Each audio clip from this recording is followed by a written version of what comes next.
Haleluya. Semua dah dapat hadiah? Bukan semua ya. Sayang, lain kali kita ada semua, hadiah untuk semua. Amin. Hari ini kita merayai ya misi, kerana kita sangat kenali bahwa Tuhan ingin satu misi dalam kehidupan kita. Dan hari ini kita akan lihat dengan teliti bagaimana kita boleh melakukan perkara yang luar biasa melalui panggilan Tuhan. Amin. Katakan kepada setiap orang di sebelah kiri dan kanan kamu, kamulah misi Tuhan. Amin. Dan seperti saudari Mina, istri saya, tadi mengatakan ada 34 negara kita telah menjangkau. Di 34 negara seluruh dunia. Dan banyak sekali gereja ditubuhkan di negara Afrika, negara India, dan negara Australia kita pun ada di Thailand, dan sebanyak 34 negara yang kita telah menjangkau. Dan di Sarawak kita sebenarnya ada 11 gereja di Sarawak. Amin. 11 gereja di Sarawak. Dan ini adalah kerana Tuhan memberikan kita satu visi. Visi untuk melakukan perkara yang kita tidak tahu apa perkara itu sampai Tuhan memanggil kita, sampai Tuhan mengatakan, kamulah visi saya. Amin. Dan melalui visi ini, kita dapat melakukan perkara seperti menumbuhkan gereja walaupun kita berada di tempat asing. Saya kenali Brother Kilat ya, sudah lama di Kuching sini. Tapi apabila dia dikirim ke muka, dia mulai sesuatu di sana dengan kumpulan kecil. Lepas tu dia dikirim ke Kapit, dia melakukan sesuatu di sana untuk menubuhkan gereja. Dan hari ini dia kirim kembali ke Kuching. Amin. Dan kami pasti bahawa hati dia pun ada berkobar-kobar untuk menubuhkan gereja. Amin. Tersilap ya. Menubuhkan gereja di mana dia berada. Amin. Nah, inilah cara kita mempunyai visi Tuhan. Kerana Tuhan meletakkan kita di tempat kita, dia mempunyai visi untuk kita melakukan perkara. God knows what we are able to do. Amin. Tuhan tahu apa yang kita dapat lakukan asalkan kita rela. Katakan, saya rela Tuhan. Kerana apabila kita rela, tidak ada yang mustahil. Amin. Oleh itu hari ini khotbah kita akan kita melihat firman Tuhan daripada Matius 19 tentang tiada yang mustahil. Katakan kepada orang di sebelah kiri, kamu tiada yang mustahil. Amin. Oke, ada slide kah? Slide ini cantik, cantik gila. Tiada yang mustahil. Ini adalah perkara yang kita katakan, ayo, betulkah tiada yang mustahil? Bagi manusia, mungkin perkara dalam kehidupannya kita pikirkan, satu yang mustahil. Tapi bagi Tuhan, semua perkara tiada yang mustahil. Amin. Katakan, semua perkara tiada yang mustahil dalam Tuhan. Bukan dalam saya, tapi dalam Tuhan.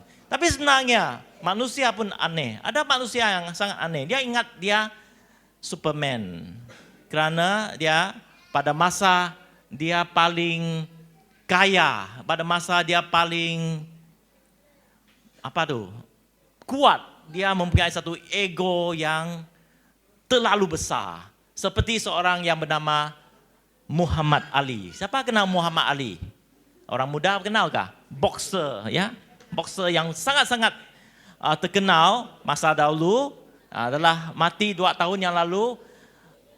Satu perkara Muhammad Ali dikenali adalah ego dia. Ego dia yang sangat besar. Kerana dia ingat dia paling champion. Ya, memang champion boxing ya. Kenal orang, tapi cakapan dia pun ego. Satu hari dia berada di kapal terbang. Dia menaiki kapal terbang untuk ke satu tempat. Lalu dia duduk sana tanpa mengikat tali pinggang. Hostess Parumagari ya, datang kepada dia.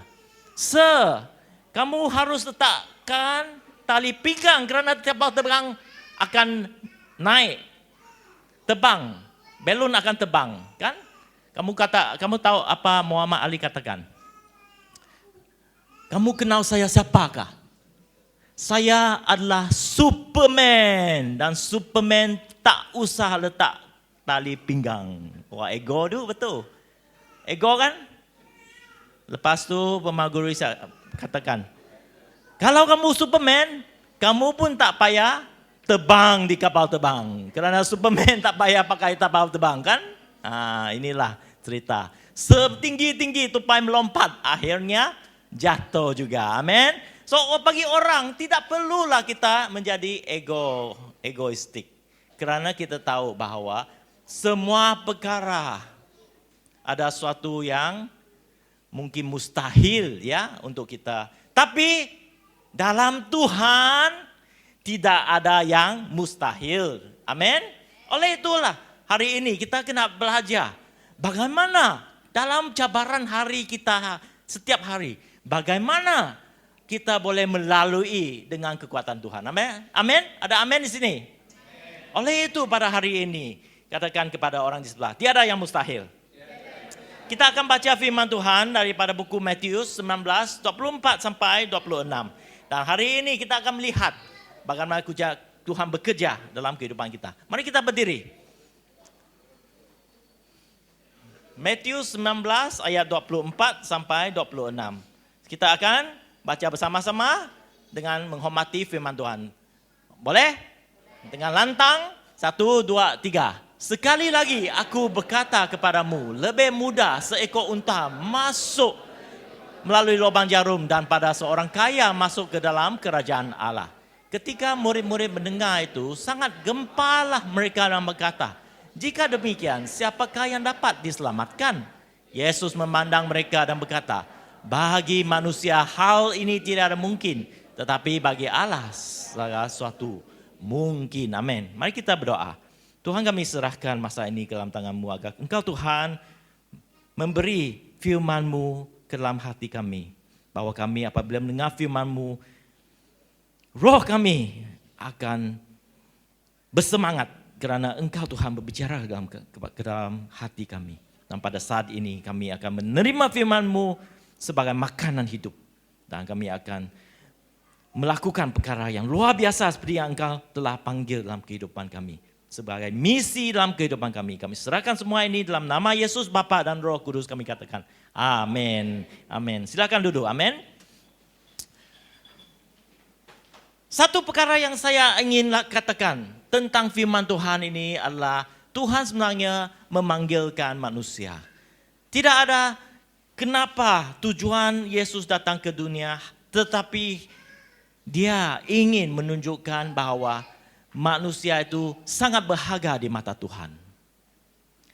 Manusia termasuk kamu dan saya. Katakan kamu kepada orang di sebelah. Kamu sangat berharga di mata Tuhan. Oleh sebab itu Yesus datang ke dunia ini untuk memanggil kita ke dalam misi Dia. Oke, slide boleh ikut saya. Oke, panggilan adalah misi. Tuhan memanggil kita supaya kita dapat melangkah ke dalam kerajaan Tuhan. The kingdom of God. Kerajaan Tuhan itu berbeza dengan kerajaan dunia.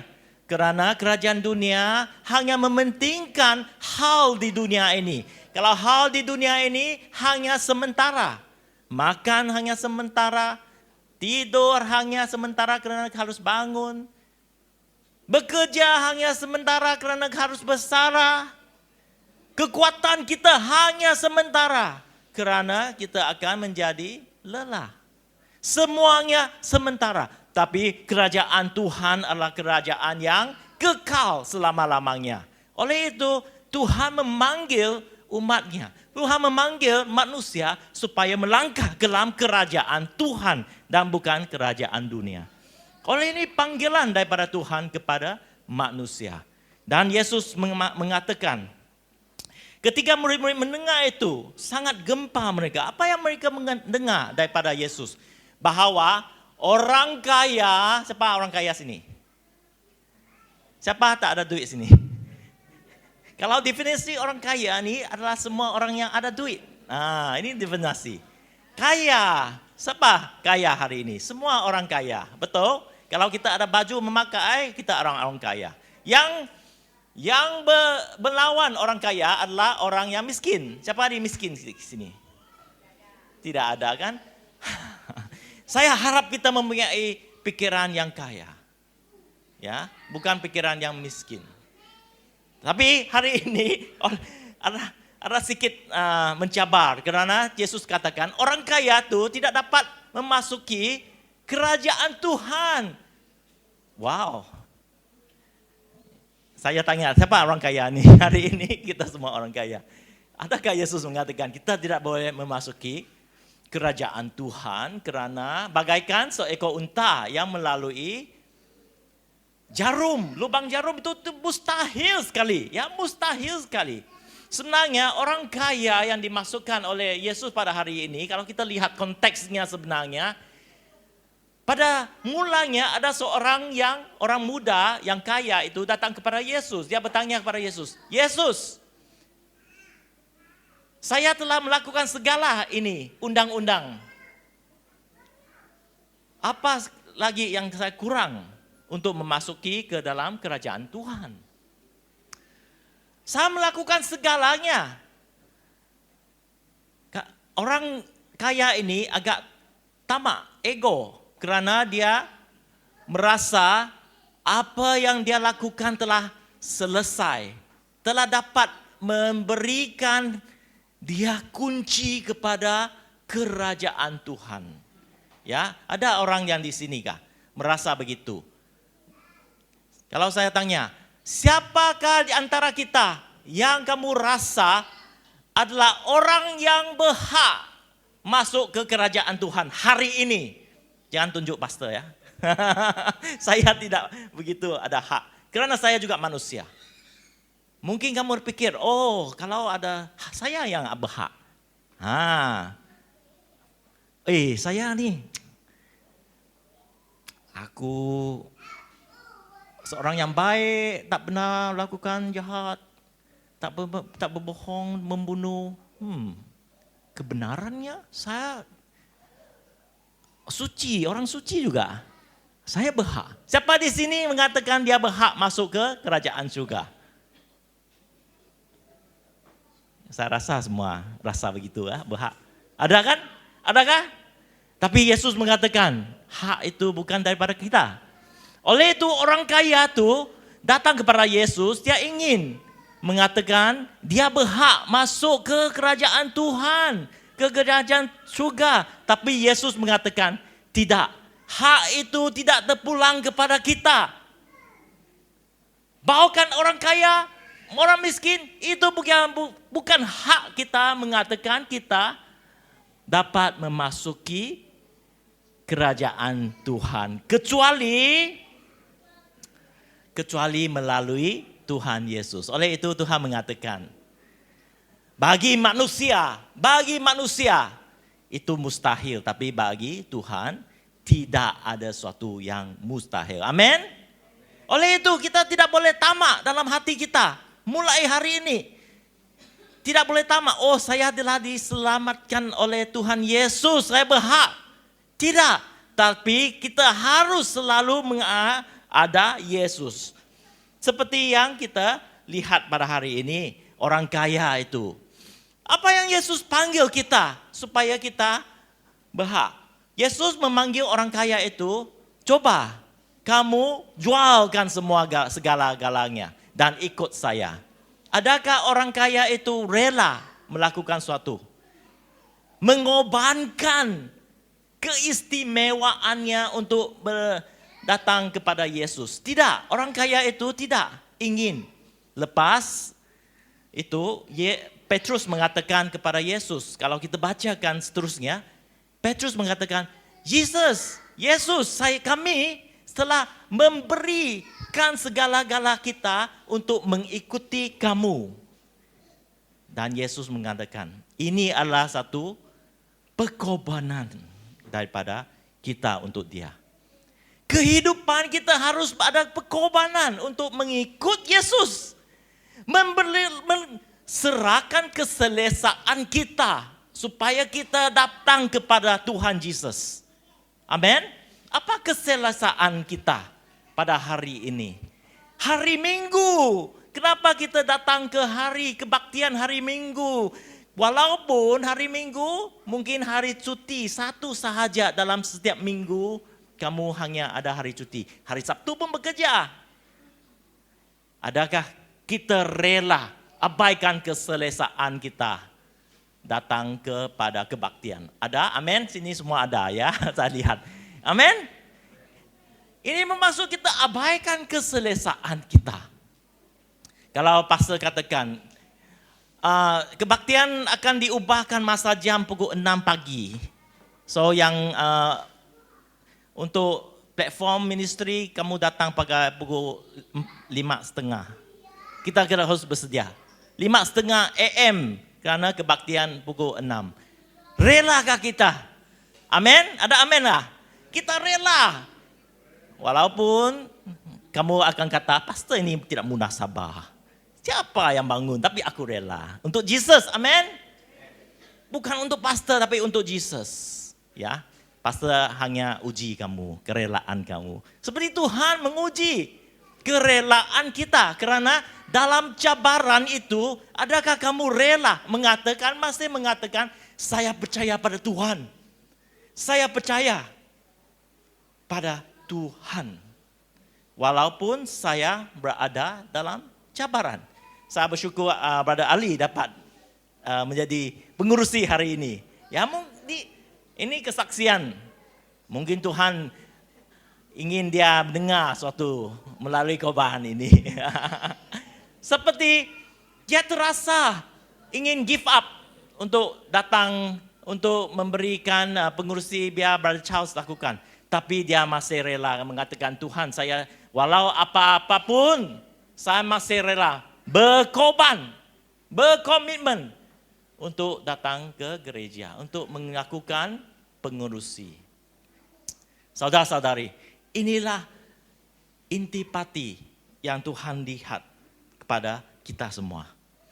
Adakah kita rela untuk mengikut Dia sebagai Tuhan Yesus yang sebenar? Amin.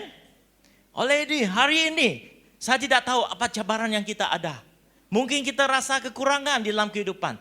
Mungkin kita rasa kesempitan di dalam kehidupan. Ada kita katakan, Tuhan, saya terlalu sibuk, saya terlalu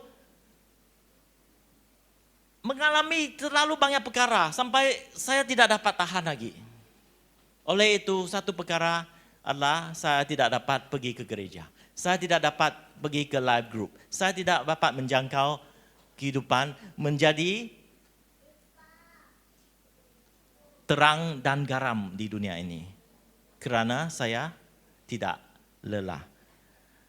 Tahukah saudara-saudari, dalam masa yang kita paling sibuk, dalam masa yang kita paling katakan tersempit, dalam masa kita yang paling kekurangan itulah Tuhan bekerja. Tahukah? Tahukah? Bukan masa kita senang Tuhan bekerja. Kerana mujizat itu berlaku masa kita memerlukan Tuhan. Amin. Inilah yang paling dahsyat bagi saya. Kerana saya juga mengalami sesuatu yang begitu. Kalau saya terasa tidak ingin lakukan, saya tahu suatu perkara yang luar biasa akan terjadi apabila saya lakukan. Apabila saya katakan saya akan lakukan. Oleh itu bukan semua orang yang memanggil Yesus adalah orang pilihan Tuhan. Kerana semua orang dipanggil tapi bukan semua orang dipilih. Adakah slide ini?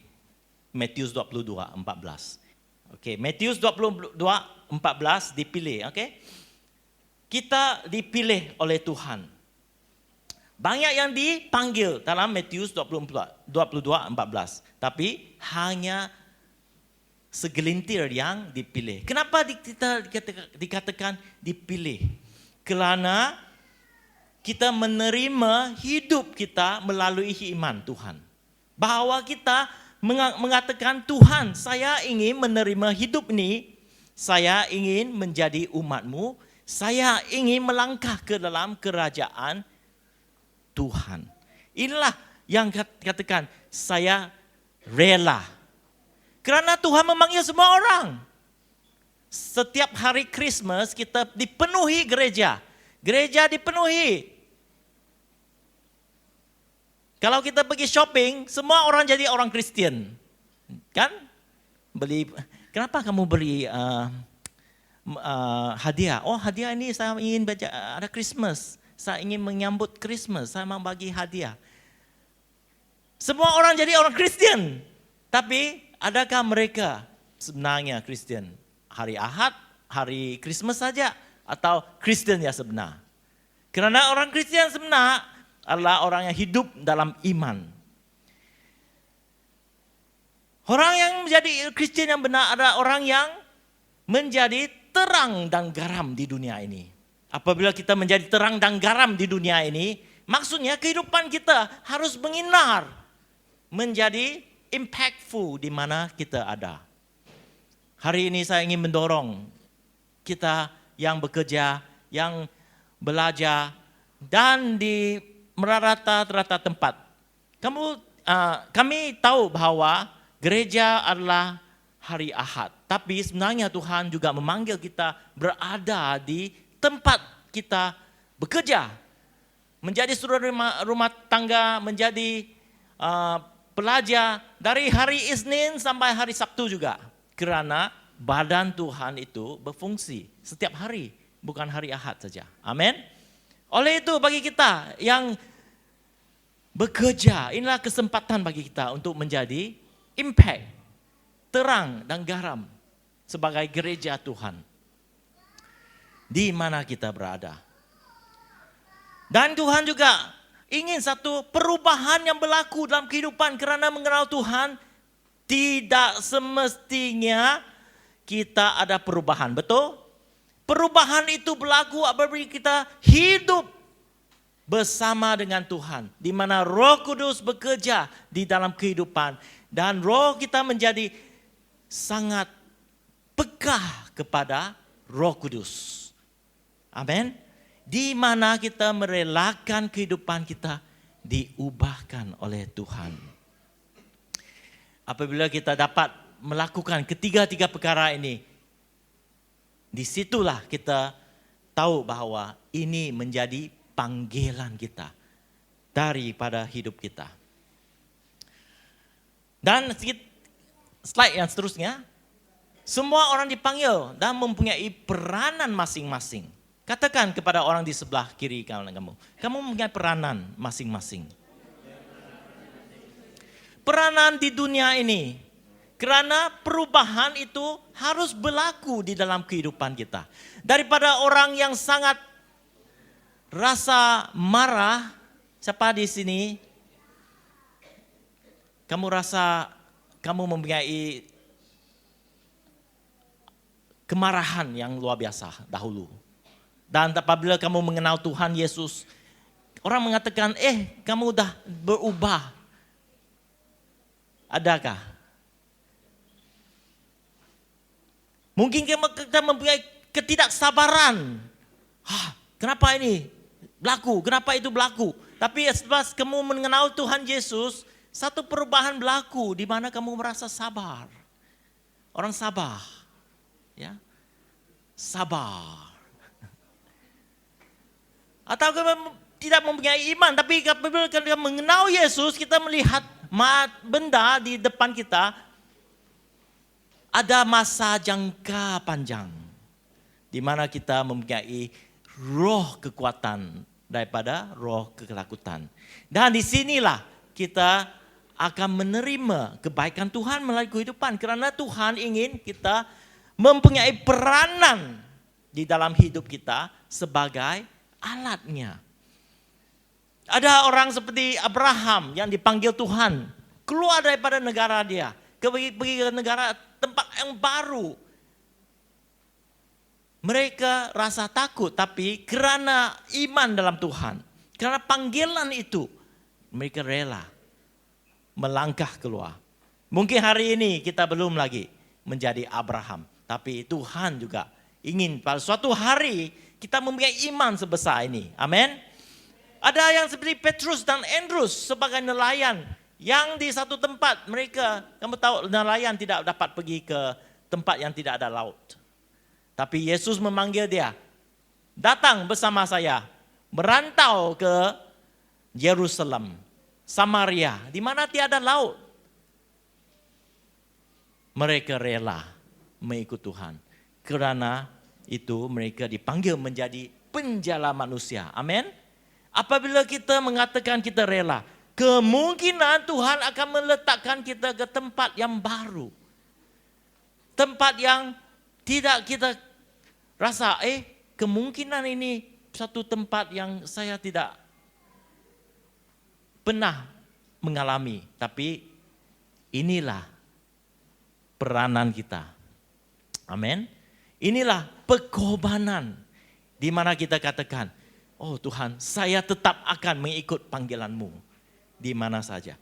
Oleh itu pada hari ini kita mempunyai visi gereja pengharapan. Ada nggak visi gereja? 3 perkara visi gereja pengharapan, ya. Slide hitam tuh ada. Visi gereja pengharapan untuk semua kita mengenal Tuhan. Satu adalah memenangi jiwa. Kedua pemuridan. Dan ketiga penubuhan gereja. Ini menjadi satu visi untuk kita semua. Yang hidup dengan iman, hidup bersama Tuhan. Memenangi jiwa. Saudara-saudari, adakah ini satu perkara yang senang untuk kita lakukan? Hari Easter ya, 3 minggu yang lalu, kita ada Bread of Life. Siapa di sini terlibat dalam Bread of Life? Ada? Memberi, siapa yang telah diberitakan untuk pergi memberi Bread of Life di Vivacity? Siapa sini? Ada? Ada kan? Yang anak-anak muda, anak-anak tua seperti Ali, kita ada experience ya untuk pergi menjangkau jiwa-jiwa baru. Pernah kan? Saudara-saudari, saya terlibat dalam mengagihkan roti hidup di Vivacity bersama 2 orang anak muda. Hari itu, walaupun saya pernah melakukannya, tapi hari itu masih saya berdebar-debar hati saya. Karena experience untuk memenangi jiwa itu sangat-sangat luar biasa. Pertama kali kami berdoa untuk approach orang-orang baru ya. Saya ternampak seorang yang duduk sana. Saya pun tanya student tu yang 2 ikut saya. Kamu rasa kita boleh approach dia kak? Mereka kata boleh.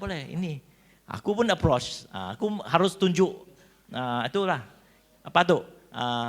Example. Aku pastor juga. Ambil roti, datang kepada orang tu yang duduk dekat situ main handphone dia. Aku tanya, kami dari gereja dan ingin memberikan kamu roti. Terus dia kata, tidak. Reject. Wah, perasaan aku hancur, boom. Kena reject, memang. Dan lepas tu aku kata, tak apa. Kalau kamu tidak mau, saya ingin memberitakan kepada kamu dengan kad yang saya ada untuk memberitakan firman Tuhan. Tapi dia pun reject. Lalu tidak apalah, kita cannot force kan. Saya pun bersalam sama dia dan kita pergi. Dan murid itu mengatakan kemungkinan ya orang tu adalah orang beragama lain. Itu saya rasa, mungkin ya beragama lain. Kita perlu harus bersensitif juga. Amin. Untuk memenangi jiwa, walaupun kita berkobar-kobar untuk melakukan, tapi kita harus sensitif juga ya. Tentang space. Tapi ini satu pengalaman yang bagus untuk kita. Kerana selepas itu kami pun approach seorang keluarga.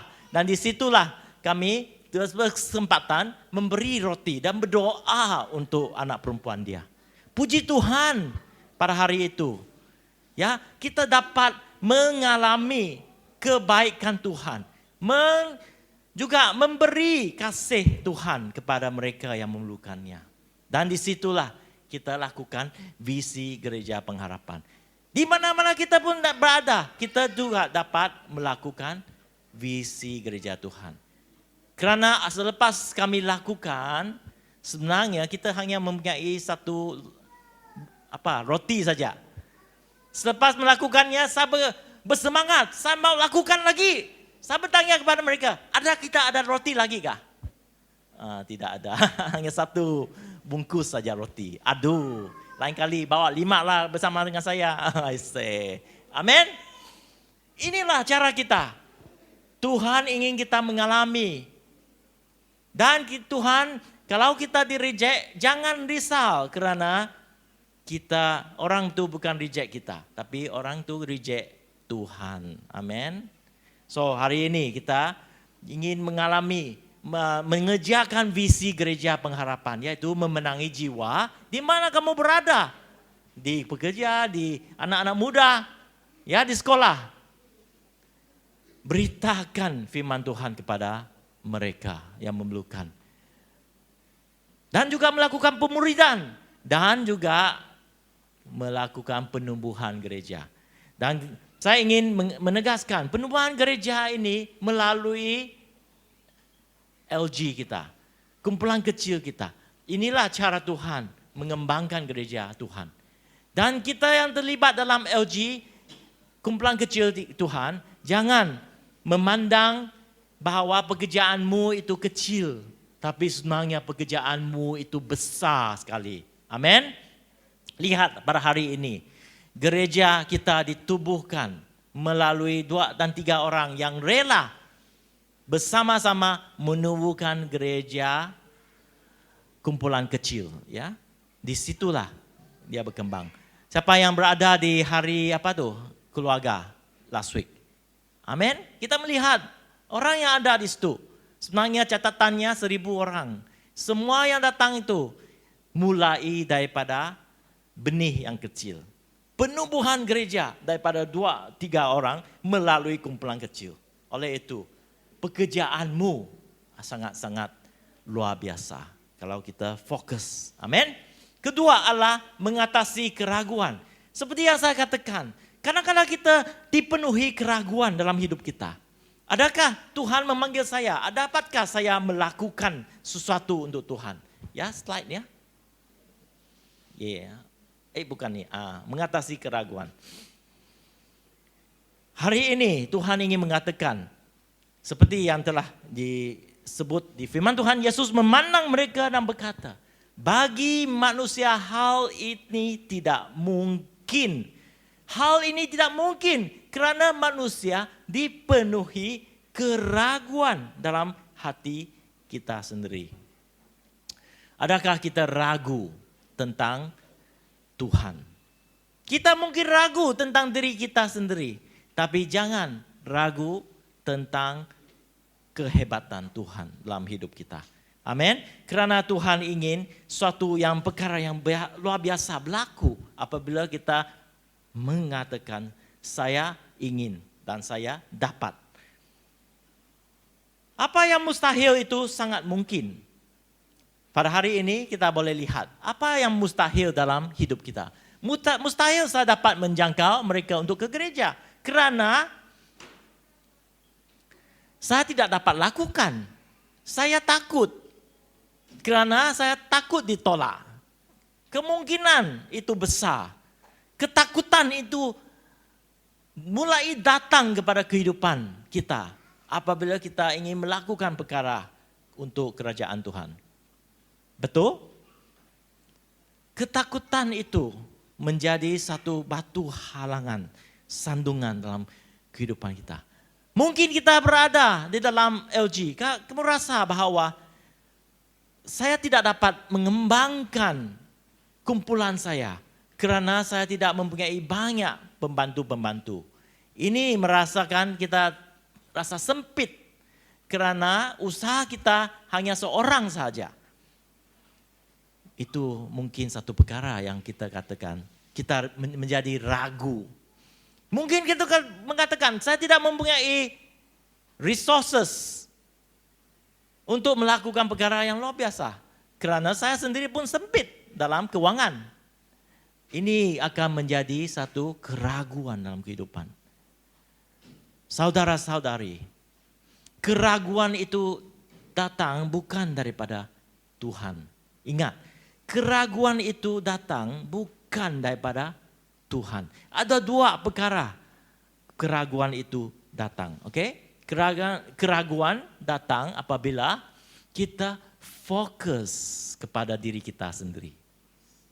Kerana tidak mungkin saya dapat menubuhkan gereja. Tidak mungkin saya dapat menjadi seorang pastor. Keraguan itu, saya ingin mencabar yang leader-leader kita. Jangan lihat ini satu perkara yang keraguan. Satu hari, amin. Keraguan itu datang. Mungkin hari gawai ya. Siapa balik ke rumah panjang? Banyak yang balik. Semua balik. Keraguan itu datang. Rumah panjang kita banyak orang yang tidak kenal Tuhan, tapi saya ragu-ragu untuk memanggil, untuk mengongsi firman Tuhan dengan mereka. Siapa rasa begitu? Tidak dilengkapi. Kerana mereka dah gawai kan? Mereka buat miring tradisi. Kita rasa tidak lengkap untuk mengatakan suatu, untuk mengatakan cara Tuhan yang sebenarnya. Kerana kita memfokuskan kepada kelemahan diri. Aku tidak pandai berbicara, seperti Musa mengatakan kepada Tuhan, aku tidak pandai, ya. Atau kita kata tidak mungkin kalau kita takut pada halangan yang besar di hadapan kita. Halangan itu mungkin luar biasa. Seperti apabila Yesus memanggil mereka, kamu berilah makanan kepada 5.000 orang. Mereka melihat itu satu halangan yang besar. Kerana tidak mungkin keuangan 1 tahun pun tidak sempat memberi makanan kepada 5.000 orang. Betul? Saya pun rasa begitu kalau saya bersama Yesus. Tak mungkin saya. Tapi apabila kita lihat halangan yang besar itu, ini menjadi satu halangan dalam pikiran kita. Dan Tuhan ingin membukakan cara pikiran kita. Dengan, ada caranya. Kita akan melihat langkah mengatasi keraguan. Langkah untuk mengatasi keraguan. Apabila kita menghadapi keraguan ini, ingat, Tuhan tidak pernah memanggil kita tanpa melengkapikan kita. Ragu-ragu itu bukan datang daripada Tuhan. Itu datang daripada diri kita dan dipermainkan oleh si iblis. Amin. Langkah untuk mengatasi keraguan. Ingat janji Tuhan. Pernahkah Tuhan meninggalkan kita dalam segala-gala hal? Pernahkah Tuhan meninggalkan kita? Tidak pernah. Tuhan tetap setia.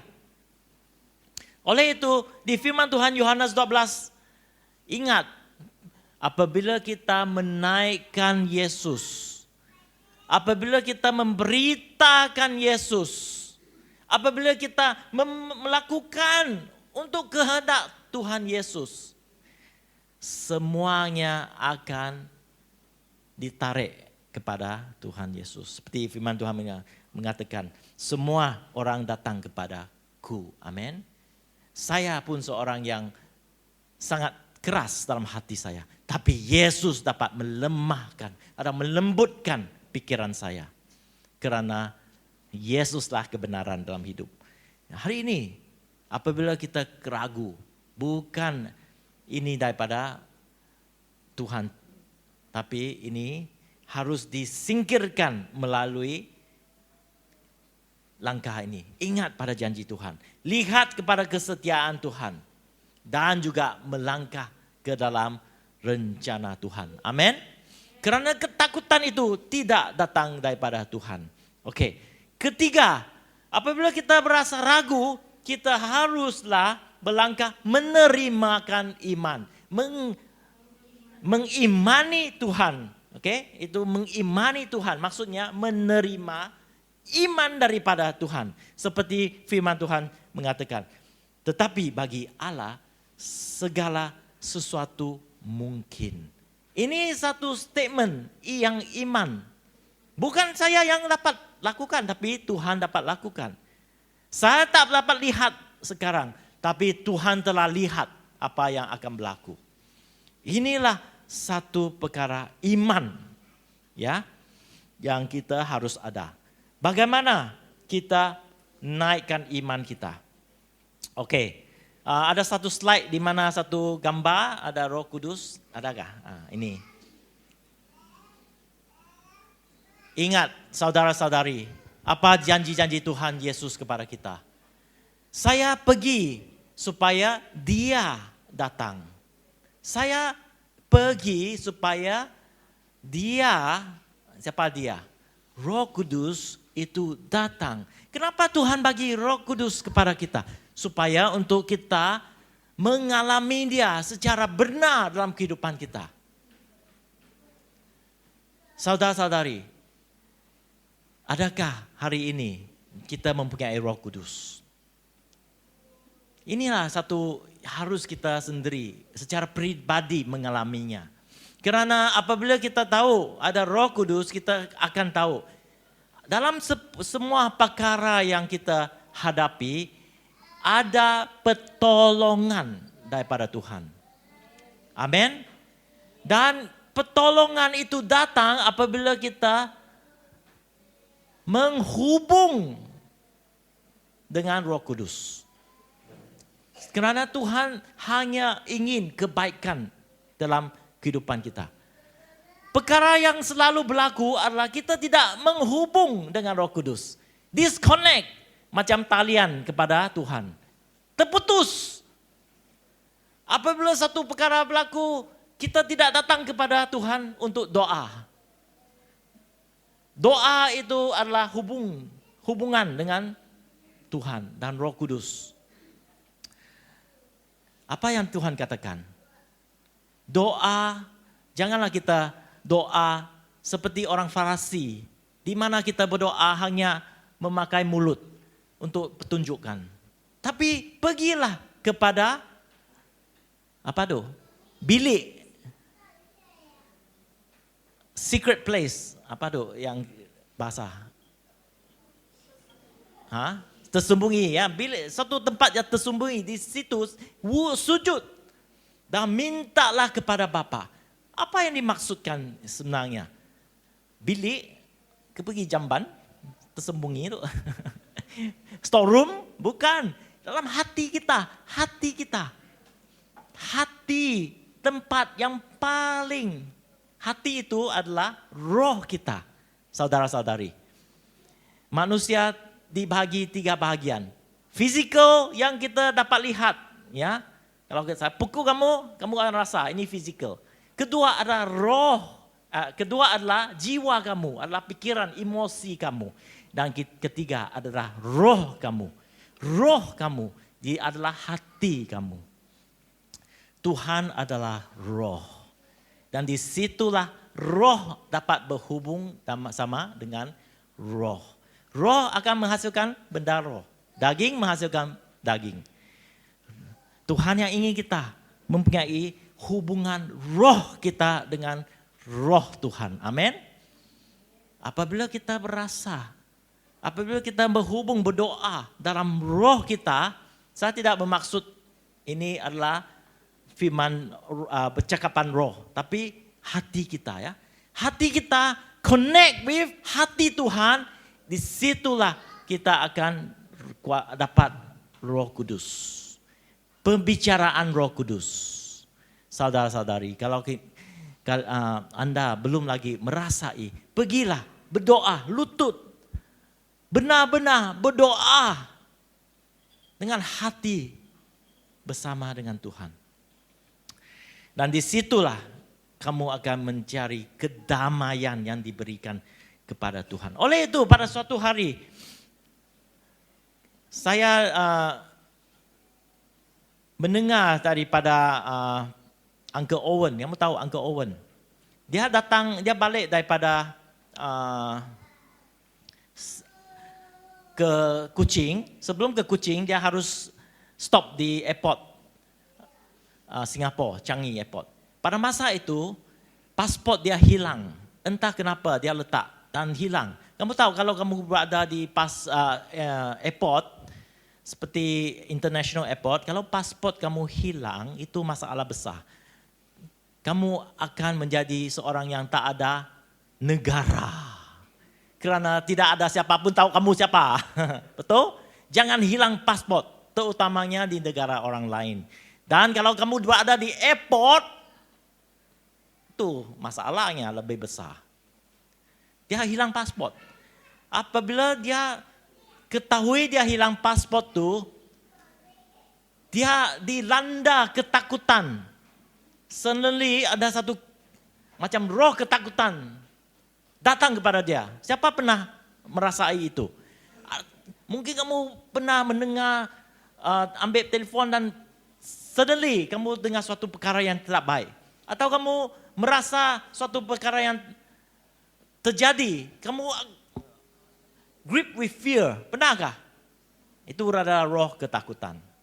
Roh ketakutan itu bukan daripada Tuhan. Kerana Tuhan mengatakan di 2 Timotius 1:7. Sebab Allah memberikan kita bukan roh ketakutan. Tak benar Tuhan memberikan kita roh ketakutan. Tapi roh ketakutan ini adalah daripada iblis. Iblis saja yang memberikan roh ketakutan. Supaya kamu rasa takut. Supaya kamu blank dalam ingatan kamu. Huru hara dalam hidup kamu. Kenali itulah roh ketakutan. Apa yang berlaku? Terus nasib dia punya istri. Istri itu penting ya. Dia ingat terus kepada Uncle Owen. Jangan takut. Kan kita ada Tuhan. Marilah kita doa sekarang dalam nama Yesus untuk perkara ini terjadi. Wow. Terus dia wake up. Kan saya sebenarnya ada kekuatan Tuhan. Apa yang dikatakan dalam firman tadi yang aku baca? Tuhan memberikan kepada kita bukan roh ketakutan, melainkan roh yang membangkitkan kekuatan, kasih dan ketertiban. Amin. Ketertiban. Ini selalu. Roh ini datang daripada Tuhan. Apabila kita menggerakkan posisi ketakutan kita kepada Tuhan. Menggerakkan posisi daripada ketakutan, mengalihkan kepada posisi kuasa Tuhan, otoriti Tuhan. Syukur pada Tuhan pada masa itu. Dia haruslah melakukan prosedur lah untuk mencari pasport. Dan puji Tuhan, pasportnya di luar. Walaupun dia berada di dalam airport tu, tapi lost and found di luar. Dia haruslah mengisikan borang pergi ke lost and found sana. Dan dia dapat merasai perkara yang baik melalui experience itu. Kerana Tuhan menghantarkan seorang yang sangat-sangat luar biasa seperti malaikat untuk menolong mereka. Barulah mereka dapat keluar daripada airport untuk ke lost and found counter untuk mencari. Dan disitulah pasportnya. Puji Tuhan, saudara-saudari. Apa yang saya ini menekankan, walaupun perkara kecil bagi kita, tapi sebenarnya Tuhan ingin menunjukkan bahwa apabila kita dalam masa ketakutan, kita harus tukar posisi kita kepada kuasa Tuhan. Jangan lupa siapa Tuhan kita. Amin. Jangan lupa kita mempunyai kuasa yang telah diberikan oleh Tuhan. Oleh itu keraguan semua yang perkara yang berlaku haruslah kita menentangnya dengan kuasa Tuhan. Amin. Saudara-saudari, Tuhan ingin bergerak secara ajaib dalam kehidupan kita. Ada satu gambar terusnya. Ya, ini adalah Pastor Kwang Leong, ya. Bersama dengan mereka karena ada mendiang yang mendiang mereka meninggal di situ, keluarga di Johor sana. Selepas mereka melakukan upacara dan tiba-tiba ada seorang sister, ya, dia macam rasa dia tidak senang kerana dia dalam 2-3 hari tidak berdapat tidur.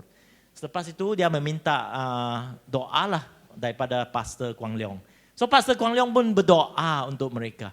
Dan dia terus menangis dan terus seperti dilepaskan, ya, dilepaskan.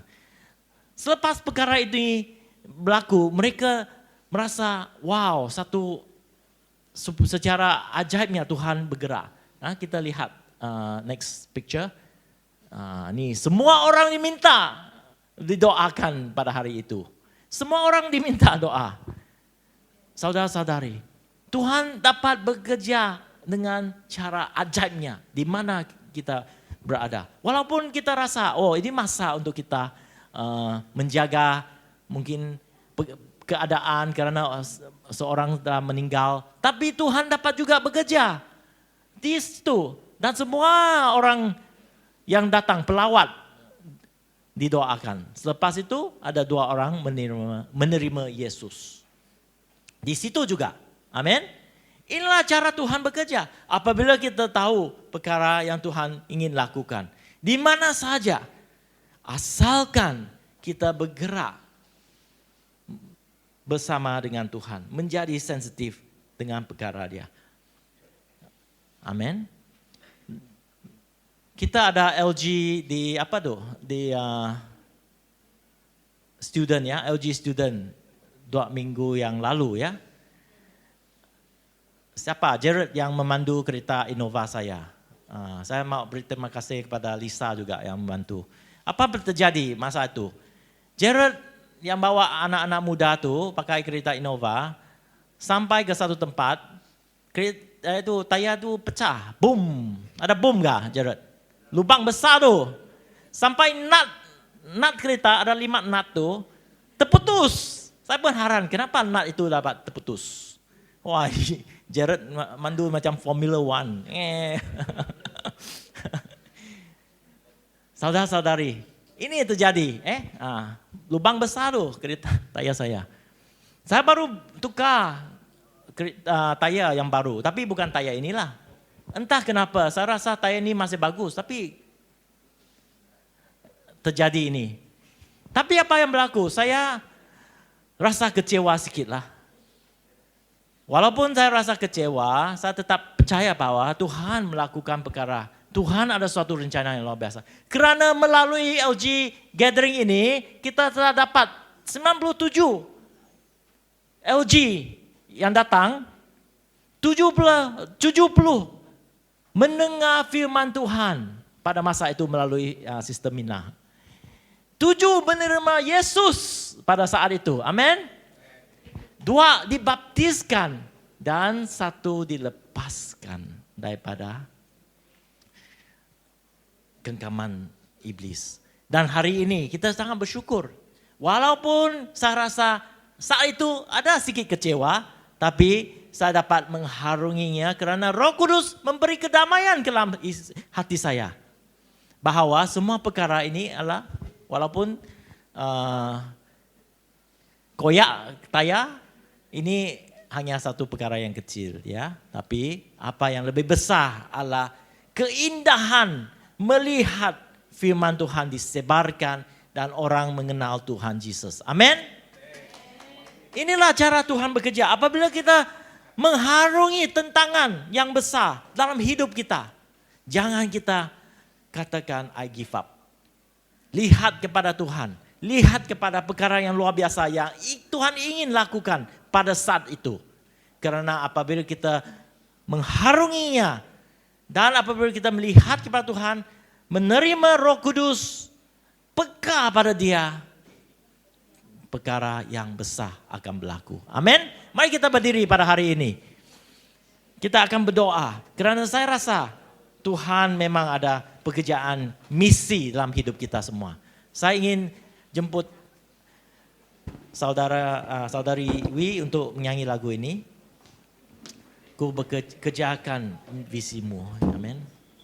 Mari kita saudara-saudari masa ini untuk kita fokus kembali kepada visi Tuhan dalam hidup kita sebagai anak Tuhan. Karena pada hari inilah Tuhan memanggil kita untuk bekerja di ladangnya. Bukan hanya kita bekerja, tapi Tuhan melimpahkan apa yang diperlukan untuk pekerjaan Dia ke dalam hidup kita. Apabila kita mengatakan Tuhan, saya merasakan perkara ini susah, disitulah Tuhan akan bekerja.